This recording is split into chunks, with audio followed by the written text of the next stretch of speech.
This is Levia, and this weekend I'm gonna free her from Plasma Fett.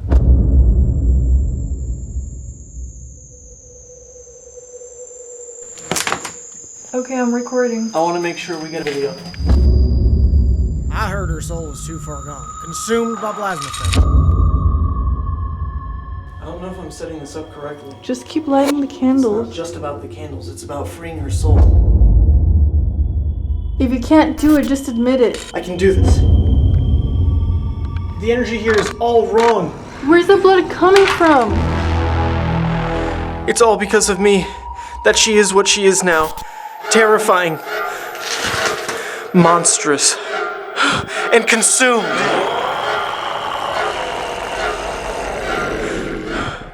Tell me if she lives, Plasma Fett!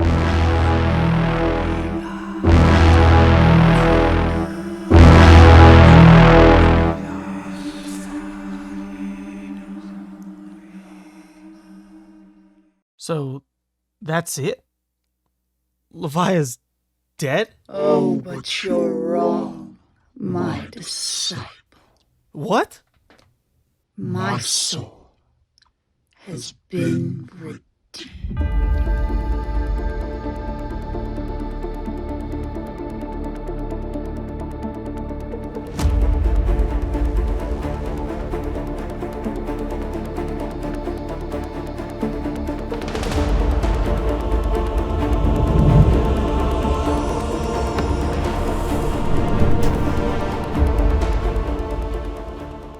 Hey everyone, thank you so much for tuning in to the reveal of Levia Redeemed / Plasma Fett Levia Consumed. Huge shout out to LSS for giving me this spoiler card. I mean, what's more fitting than seeing the full story arc of Levia just evolve right in front of our eyes.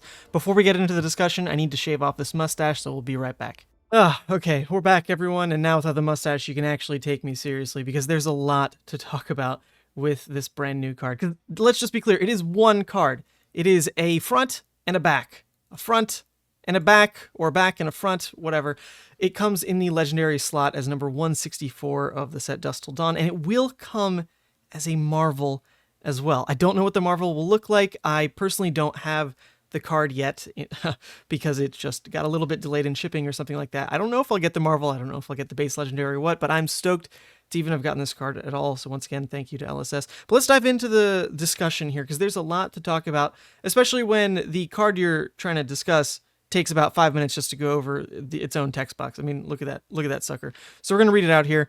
Plasma Fett Levia Consumed is a legendary Levia specialization. Now, just to note, this does mean you can't run one Levia Redeemed, one Plasma Fett Levia Consumed. Even though they're named differently on both sides, they are the same singular card. In theory, when you write it out on a deck list, it's actually all supposed to be in one line, according to Josh. So, only one. Can't run both. You could technically trigger both, but not legally allowed to happen.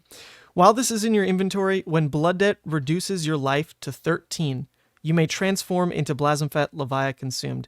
Now, real quick, the way that most people have been playing with Blood Debt, because there's never been a trigger that cared about the Blood Debt step before, a lot of people assume that Blood Debt just happens all at once. Oh, I have 6 cards in my Blood Debt zone, I just take 6 damage. Not exactly true anymore, especially now with a trigger that's layered into this stack here. So, in theory, every singular Blood Debt card you have in the Banish Zone ticks you down a life, one by one. So, in the case of Plasma Fett Levia Consumed, if you are at 14 life, and you have 14 Blood Debt, and you don't turn off Blood Debt, the first tick of Blood Debt brings you to 13. Don't worry, it's not simultaneous. Brings you to 13, triggers Plasma Fett Levia Consumed. This now comes out of your inventory, is summoned from your sideboard, and transforms the Levia Shadowborn Abomination that you had on the board already. Or technically, you could just use it on normal Levia. This is actually format agnostic. You could run this in anything that allows a legendary hero, I guess. So you then transform Levia Abomination and continue to trigger the rest of the Blood Debt cards, now with this new ability on Plasma Fett Levia Consumed. So let's read that portion. Once each turn, you may play a card with Blood Debt from your Banish Zone. Whenever a card is put in your Banish Zone, turn it face down. If you would lose life from Blood Debt, instead banish the top card of your deck. So that last portion of that last paragraph is now what would override the remaining 13 Blood Debt that you had on the stack. Pretty cool. So once this guy is summoned, once you have been consumed by Blasmafet, your deck is now being consumed by Blasmafet. He is an all-hungry god, and Blood Debt doesn't satiate him anymore. It doesn't make sense. Blasmafet's not going to kill himself with Blood Debt. Heck no, he's the Blood Debt god. So instead he's going to eat your deck for it. So cool, so thematic. But that other part of the ability is really, really strong. You're not really gaining life ever with this transform because you'll be at 13 to 13, but in theory you're saving whatever other life difference you would have taken to Blood Debt, right? Once each turn, you may play a card with Blood Debt from your banished zone. Now, this is an insanely powerful ability because in theory, you have been playing into Blood Debt pretty heavily with this playstyle. You've now got these attacks that you played out that have the Blood Debt keyword like Endless Maw, Dread Screamer, that have then been banished by other attacks, buffs, whatever, to end up in your banished zone. And now Blasmafet is letting you play them out of your banished zone. It's like Spew Shadow, but you don't have to pay 2 for it, and it's right there stapled onto this new hero ability that you'll have. So this is pretty amazing, because now all of a sudden, in theory, you could play 6 Endless Maws a game, 6 Red Dread Screamers a game, and you can't loop it infinitely, because do note that now there's the additional text line. Whenever you banish something, it does end up face down, so you can't just loop forever. But on top of that, you're also going to be deleting your deck pretty quickly, so I don't think there was really an infinite state that's necessarily possible here. But anyway, Blasmafet Consumed unlocks just an extra layer of brutish hordes that you get to throw at your opponent, right?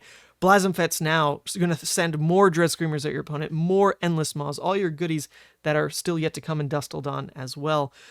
It's a really, really powerful ability, and there's a couple interactions that are intricate with this as well.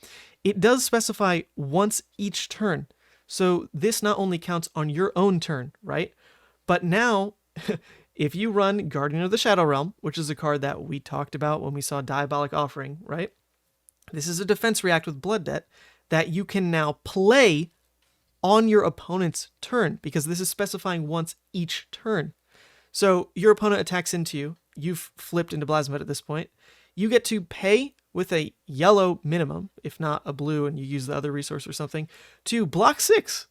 You're turning 1 card in hand into blocking 6, because now Blasmafet is letting you play the Guardian of the Shadow Realm directly out of your banished zone. So freaking cool. On top of that, that ability, the once each turn, is an additional trigger. So anything that innately is allowed to be played from your banished zone, like Howl from Beyond, Deep-Rooted Evil, whatever other pieces we see, those cards can be played just innately anyway. And unless you specify, I'm going to trigger Blasmafet's ability on this Howl from Beyond, they don't stack, which is a good thing. That's a very good thing. So now you can have more lines open to you, like playing a Howl from Beyond like normal, using this Blasmafet ability to choose a Boneyard Marauder. Now off of 1 blue, you came in for 9. A 1 card 9. Insane. This card is very, very powerful, but to actually see what it's like on the table is something I'm not really sure how to even envision. I hope it ends up being a really strong card. There's a lot of potential here, especially since there's a whole swath of Blood Debt cards we don't even know what they do yet that are still to be unveiled, right? But there are a couple questions I do have back of mind with this card. Number 1, how long before you really just kind of deck yourself with Blasmo's ability? Number 1, is there a way for you to build up enough of a banished zone pile, I guess, stock of all these Blood Debt cards, that you don't mind going to 0 cards in deck and you can just keep using, a few pitch cards to complete the turns until your opponent eventually dies, because, you'll have saved like a Writhing Beast Hulk with Dominate and you'll have some closer there, so you don't really mind going to 0 cards. That might come up, right? And then the biggest question I have, though, is do you realistically, now plan to take Blood Debt at some point, on purpose, to transform into Blasmafet? Because if you play a game and never take Blood Debt, then you don't transform into Blasmafet Levia Consumed. You have to be the one that triggers Blood Debt to tick you down. You can't do it with I'm going to swing Hexagore and self-damage in some other way. It has to be the Blood Debt tick that triggers Blasmafet. So those are a couple questions I have that I'm not really sure are going to really play out. What's going to happen there? Is it going to trigger every game? Is it something you specifically look at your hand and you're like, okay, I'm full blocking. My turn, pass. Take Blood Debt, transform. So just to note, when you're actually transforming your Levia base hero, that hero stays on the board and goes underneath this new demi hero as a soul piece. So funny enough, any card that interacts with soul will now affect a Levia once she's transformed. So top of mind, this is, I think, mostly a chain interaction or a Levia mirror interaction, where cards like Soul Reaping, Soul Harvest, Blasmafet, and Urser will now interact with Levia that has transformed. That's confirmed by the LSS judge, by the way. Levia gets a soul when she transforms. She does redeem herself. The other, of course, interesting part about this card is the backside or front side, whatever. Levia Redeemed. Levia Redeemed, obviously spoiled with that wonderful flavor text over on Fabrary's spoiler Diabolic Offering. Didn't have a comma though, so it threw some people off. But now we see Levia Redeemed. She looks a whole lot like Swarming Gloomveil when she's redeemed like this. Questionable. Please don't turn into a Runeblade at any point, Levia. We like you, Shadow. But to note, she is not actually Shadow Brute anymore once she's transformed. She's just a Shadow demi-hero. Now, that doesn't change anything for like card legality reasons. You don't all of a sudden lose the ability to play Shadow Brute or Brute cards when you transform into Shadow. It's more so just like a flavor thing. Pretty cool though, right? She renounces her brutish ways and she's back to just being her redeemed self. Now, her card reads, once again, the whole Legendary Levia thing, specialization. Action. Turn all cards in your banished zone face down. Transform into Levia Redeemed. Activate this ability only while this is in your inventory and you have 13 or more cards with Blood Debt in your banished zone. Cards you own lose Blood Debt. This is the ability that Levia players had been begging for. Not only had we asked for a 1-card hand that could turn off Blood Debt, we now get a 0-card hand that can turn off Blood Debt. There's a couple requirements for it, obviously, right? You need to have 13 or more Blood Debt cards in your Banish Zone, which, once again, if you're playing a really Blood Debt heavy deck, that's probably pretty feasible. You also don't necessarily want to flip this ability if you'd be losing life, right? I mean, if it saves you the game, it saves you the game, so you're going to do it. But you probably want to already be in that, like, 8-ish life threshold when you actually transform. If you go from, like, 20 life to 8, not worth it, right? What are you doing? The fact that it's just an action and doesn't have go again means that this combos really well next to like a Scab Skins play, of course. Oh, I'm just going to roll the die. Oh, my turn's cool. That extra action point. I'm going to go ahead flip to Levia. That now works. You can do it off the back of a go again as well. But just to note, the action itself to transform does not have go again. So you're going to have to be aware of that. So just to note, when you transform into Levia, right, your cards lose Blood Debt, and that's everywhere. Your graveyard, your hand, your deck, your banished zone, whatever. So this does lose some synergies for the deck. If you're running Hexagore, Hexagore now deals you 6 again, and you're only an 8-life hero. You can no longer summon Blasmafet via Doomsday, because Doomsday itself requires 6 cards. So there is going to be some limitations in always wanting to trigger the Levia here, but the fact that this is in your sideboard now and is just a panic button way to say, oh shoot, Blood Debt was going to kill me, now it doesn't, and really lets you play with adaptive hands that let you full block. My turn, flip, no Blood Debt, right? Similar thing like I mentioned to the other Blasmafet card. Really, really cool. It's just play patterns that were not open to us before, so I'm really, really hyped for Levia Redeemed and Blasmafet Levia Consumed. It's a 1-card slot, just 1 card that you're going to put in your inventory, and now 2 lines of play are open to you. Either a more like reckless trigger, you turn into Blasmafet, your damage numbers are high, but now there's another lose con of milling your deck, or you play it safe and strategically grind to an endgame, flip into Levia, and play a late game Levia that no one really respected ever before. A deck that can now actually block 4, block 3, not worry about needing to turn off Blood every turn. So freaking cool. LSS, thank you so much for giving me this spoiler card. I can't wait to see the rest of the Shadow Brute menagerie that is still to come. Saw that little Hydra there, 3 floating. Pretty stoked for that.